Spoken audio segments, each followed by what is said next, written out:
Selama kita disiplin, maka kita akan aman datang ke TPS. Ya, disiplin, memakai masker, mencuci tangan, dan juga kemudian langsung pulang ke rumah setelah menunaikan hak konstitusional atau hak pilih Bapak Ibu sekalian. Ini adalah pemimpin yang bisa membawa Pacitan lebih baik, bisa kemudian mengubah nasib masyarakat Pacitan. Saya kira itu.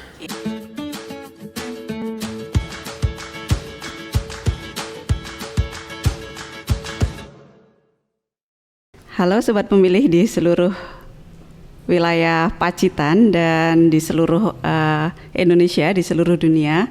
Kembali lagi KPU hari ini hadir di podcast Bilik Demokrasi KPU Kabupaten Pacitan. Hari ini spesial, kami kedatangan tamu yang sangat spesial pula. Kita import dari Jakarta. Selamat datang di Pacitan, Bang Ilham Saputra. Baik, terima kasih Bu Ketua. Iya, biasanya Sobat Pemilih ini lihatnya di TV. Sekarang bisa lihat di layar podcast KPU Pacitan, begitu. Selamat datang di Pacitan. Terima kasih Bu Bang Ketua. Ilham. Ya.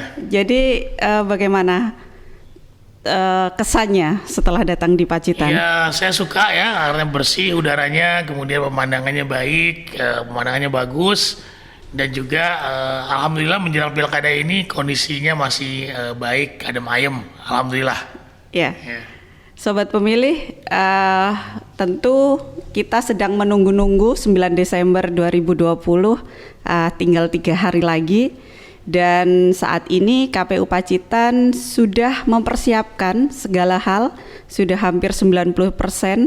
Kita tinggal menunggu hari H pemilihan, dan saat ini Bang Ilham datang ke Pacitan untuk melakukan kegiatan monitoring untuk persiapan pemilihan di Pacitan.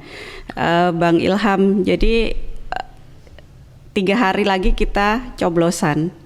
Dan tentu kondisi pandemik saat ini masih belum selesai. Betul. Iya, bisa diyakinkan kembali kepada Sobat Pemilih yang ada di Pacitan nanti untuk tidak khawatir datang ke TPS walaupun saat ini sedang kondisi pandemik masih berlangsung. Baik, terima kasih Bu Ketua. Pertama-tama saya mengucapkan selamat datang di podcastnya KPU Pacitan. Terkait dengan soal pandemik tadi, Bapak Ibu sekalian di wilayah Pacitan dan sekitarnya, pertama-tama saya ingin menyampaikan bahwa KPU terkait dengan penyelenggaraan tahapan pilkada di masa pandemik seperti ini, kita sudah berkoordinasi dengan para pihak, ya, terutama dengan Satgas Penanggulangan dan Pencegahan COVID-19. Tentu kita sudah berkoordinasi secara maksimal bagaimana sebetulnya kita melaksanakan pilkada di masa pandemi seperti ini. Jadi KPU sudah mengeluarkan regulasi di PKPU 6 tahun 2020, PKPU 10 tahun 2020, kemudian juga PKPU 13 tahun 2020 yang mengatur bagaimana tahapan itu diselenggarakan di masa pandemik. Ya, kami secara internal juga dalam setiap penyelenggaraan kami secara internal di dalam setiap penyelenggaraan juga memastikan protokol COVID-19 ini berjalan dengan baik. Ya, misalnya kita dalam melakukan BIMTEK dengan KPU Provinsi dan KPU Kabupaten Kota, juga KPU Kabupaten Kota dengan PPK PPS, itu memastikan bahwa ada jarak yang dijaga, menggunakan masker, kemudian juga kalau perlu menggunakan face shield, kita menyiapkan alat cuci tangan dan sebagainya. Nah, ini juga kita lakukan dalam pemungutan penghitungan suara di TPS. Nanti Bapak Ibu sekalian atau adik-adik sekalian akan diberikan formulir C pemberitahuan. Nah, di situ dalam formulir C pemberitahuan itu juga ada pemberitahuan tentang harus menggunakan masker. Kemudian seluruh pemilih kalau bisa membawa alat tulis sendiri-sendiri. Kenapa sih harus bawa alat tulis sendiri, Pak? Untuk menghindari paparan COVID. Nah, semuanya ini sudah kita kondisikan sedemikian rupa. Kemudian Bapak Ibu sekalian nanti akan dipastikan jam berapa Bapak Ibu sekalian datang ke TPS. Jadi tidak bisa suka-suka seperti dulu-dulu ya. Jam 10 datang beramai-ramai dan juga bisa jam 11 dan lain sebagainya. Nah, kita mulai jam 7 sampai jam 13. Nah, nanti sebagian dari Bapak Ibu sekalian dan adik-adik akan diberikan jam kedatangan di TPS. Mungkin nanti jam 7 ketika dibuka sampai jam 8, itu nomor 1 sampai nomor 50 di DPT-nya untuk datang ke TPS. Nanti jam 8 sampai jam 9, setelah yang bersangkutan selesai, yang dari 1 sampai 50 selesai, kita suruh pulang ya, karena tidak boleh berkerumun. Setelah Bapak Ibu sekalian menunaikan hak konstitusional Bapak Ibu sekalian, itu tidak boleh berkerumun di TPS. Nah, setelah itu kemudian datang lagi yang berikutnya, begitu terus menerus. Nah, jangan lupa nanti dalam antri untuk masuk ke TPS itu menjaga jarak minimal 1 meter ya. Kemudian nanti Bapak Ibu sekalian akan diukur suhu tubuhnya. Kenapa? Ini bagian dari untuk mendeteksi apakah kemudian ada gejala-gejala COVID di para pemilih ini. Jadi jangan khawatir ya, kalau sehat dan kondisi baik datang saja, nanti dicek, tidak akan dilakukan tindakan apapun. Tetapi untuk menghindari, mengantisipasi hal yang tidak kita inginkan, yang suhunya nanti mencapai 37,3 derajat Celcius atau lebih, maka kita akan siapkan bilik khusus. Ada perlakuan khusus untuk mereka ya, nanti akan diberikan sarung tangan dan sebagainya. Nah, Bapak Ibu atau adik-adik yang suhunya tidak mencapai suhu maksimal tadi akan tetap diperlakukan untuk masuk ke TPS normal. Nah, sebelum masuk ke TPS normal, jangan lupa menyiapkan tadi formulir C pemberitahuan dan juga KTP elektronik untuk memastikan bahwa Bapak Ibu sekalian benar adalah orang yang sesuai dengan C pemberitahuan tadi. Dan juga nanti akan dicek di data DPT yang ada di KPPS.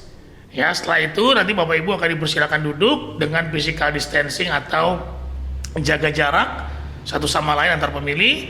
Nanti dipanggil. Ya, tetapi sebelum masuk ke TPS jangan lupa cuci tangan.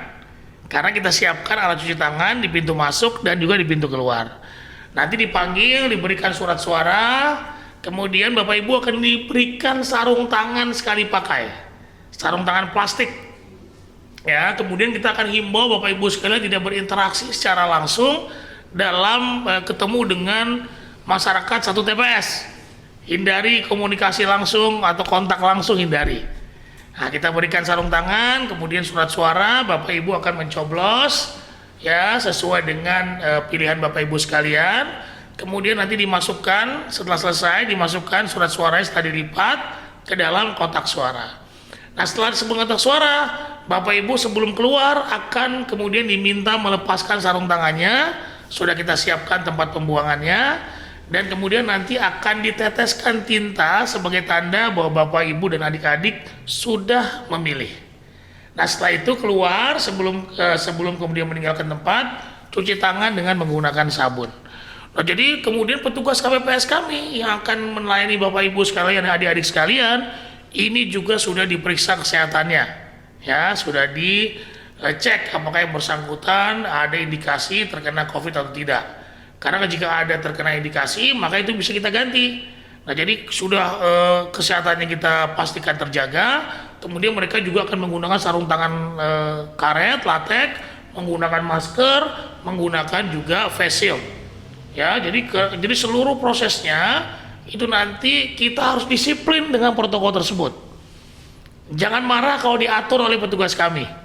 Ya. Nah, jadi sekali lagi seluruh proses ketika Bapak Ibu datang ke TPS sudah diatur sesuai protokol, tinggal bagaimana kita disiplin dalam menjalankan protokol tersebut. Demikian. Cukup lengkap ya sobat pemilih semuanya. Jadi itu harus diperhatikan, memakai masker, mencuci tangan, menjaga jarak. Ya. Terus ini yang menjadi banyak pertanyaan dari sobat pemilih nih yang datang ke KPU itu terkait dengan pemilih yang sedang isolasi atau pemilih yang sakit di rumah. Mungkin bisa dijelaskan Bang Ilham terkait dengan hal itu. Insya Allah kita akan melayani pemilih yang sedang isolasi atau sedang sakit di rumah. Nah, terkait dengan yang isolasi di rumah, tentu kita harus lihat dulu bagaimana kemudian kondisi yang bersangkutan di rumah. Apakah masih memungkinkan untuk kita layani atau tidak. Tetapi kalau masih memungkinkan, maka kita akan menyiapkan segala sesuatunya. Misalnya ada baju hazmat yang kita siapkan untuk petugas KPPS kami, ya. Dan itu bukan orang yang sakit sudah parah gitu ya, tetapi orang-orang yang kemudian isolasi misalnya saja. Jadi jangan salah sangka nih Bapak Ibu sekalian, seakan-akan beredar bahwa kami memaksakan hak konstitusional masyarakat masuk rumah sakit, orang yang sudah pakai ventilator dan sebagainya sudah sakit parah. Tidak seperti itu. Karena kami juga tetap akan berkoordinasi dengan gugus tugas di daerah masing-masing. Pacitan nanti akan berkoordinasi dengan gugus tugas di Pacitan untuk memastikan bagaimana apakah memungkinkan kami datang ke orang-orang yang sakit. Tetapi orang yang sakit yang tidak masuk ke TPS di luar non-COVID itu pasti akan kita layani, tetapi melihat kesediaan surat suara. Kemudian akan dilayani sekitar jam 12, ya 1 jam sebelum TPS ditutup. Nah jadi kita sebetulnya Bapak Ibu sekalian, sobat podcast KPU Pacitan, sobat pemilih yang saya hormati, kita tidak ada memaksakan untuk kemudian orang yang sakit melaksanakan haknya, tidak. Tetapi dalam rangka memastikan hak konstitusional masyarakat ini terpenuhi, maka kami jalankan ikhtiar-ikhtiar yang saya sebutkan tadi. Seperti itu. Siap. Jadi itu sobat pemilih nanti yang akan dilakukan oleh KPU Pacitan juga terkait dengan yang isolasi mandiri atau yang karantina atau yang sedang sakit. Nah, yang terakhir nih Bang Ilham, Pacitan ini termasuk daerah yang tingkat partisipasinya rendah di Jawa Timur, karena memang di sini terutama banyaknya perantauan. Itu. Jadi mungkin bisa diberikan motivasi nih sobat pemilih semuanya untuk nanti datang ke TPS 9 Desember 2020. Pertama tadi saya sudah sampaikan, insya Allah TPS-nya resik. Insya Allah TPS-nya kita pastikan selama kita disiplin, maka kita akan aman datang ke TPS, ya. Disiplin, memakai masker, mencuci tangan, dan juga kemudian langsung pulang ke rumah setelah menunaikan hak konstitusional atau hak pilih Bapak Ibu sekalian. Kedua, Bapak Ibu sekalian, pemimpin yang kita pilih ini akan kemudian berkontribusi terhadap hidup kita, terhadap nasib daerah kita, ya. Karena kalau kita salah pilih atau kita malah tidak memilih, kebijakan-kebijakan yang diambil jika nanti merugikan kita, itu sangat tidak nyaman buat kita semua. Oleh karenanya saya ingatkan, sebelum memilih, Bapak Ibu harus memastikan track record para calon. Ya, baca visi misinya. Jadi pemilih yang rasional, pemilih yang memilih bukan karena faktor-faktor lain, tapi faktor dari si calon pemimpin yang akan kita pilih. Apakah visi misinya sesuai dengan Bapak Ibu sekalian? Track recordnya seperti apa? Ya, atau track record itu rekaman perjalanan hidupnya, gitu ya. Nah, itu penting. Nah, sekali lagi saya ingatkan, mari kita menunaikan hak konstitusional kita, datang ke TPS, kemudian memastikan pemimpin yang terpilih adalah pemimpin yang bisa membawa Pacitan lebih baik, bisa kemudian mengubah nasib masyarakat Pacitan. Saya kira itu. Iya. Terima kasih banyak Bang Ilham sudah berkenan hadir di Pacitan. Semoga sukses selalu, sehat, bahagia. Ya. Amin. Sobat pemilih, sekali lagi Rabu Wage 9 Desember 2020 datang ke TPS, gunakan hak pilih kamu, hak pilih Anda dengan sebaik-baiknya untuk Pacitan ke arah yang lebih maju lagi, lebih sejahtera dan lebih baik lagi. Terima kasih Pilbu Pacitan, Bungah Gumregah. Saya Sulistiorini, selamat siang.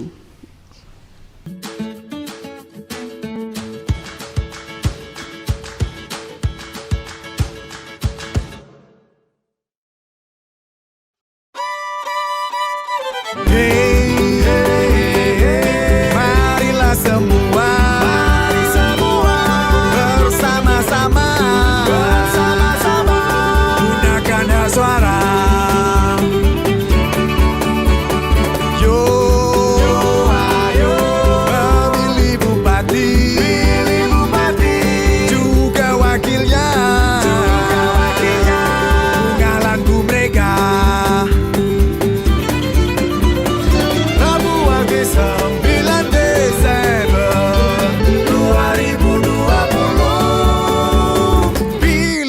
dan boleh berbeda, tujuan kita sama. Beri